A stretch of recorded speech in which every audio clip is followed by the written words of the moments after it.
Didampingi calon legislatif DPRD Kabupaten Sukabumi dari Partai PDIP Teni Mulyani, anggota DPR RI Ripka Ciptaning kunjungi Kampung Pasir Ipis, Desa Kedalaman, Kecamatan Surade, Kabupaten Sukabumi untuk sosialisasi dan memenangkan Capres-Cawapres Ganjar Mahfud di Pilpres 2024. Kunjungan Ripka Ciptaning tersebut disambut para pengurus ranting sedaerah pilih 6 Jampang Kulon dan relawan PDIP Ganjar Mahfud.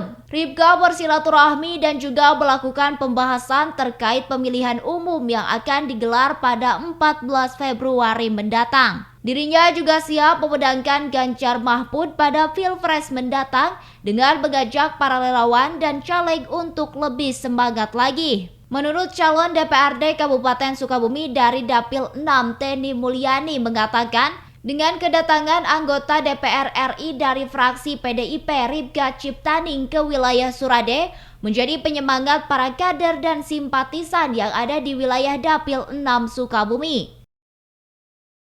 Semangat lagi, apalagi dengan kedatangan Ibu Dr. Ripka Ciptaning barusan itu menambah semangat para, ini kan yang kumpul semua para tim di lapangan. Sebagian ada, yang saya bentuk jadi tim juga ada. Sedapil apa sekecamatan? Sedapil.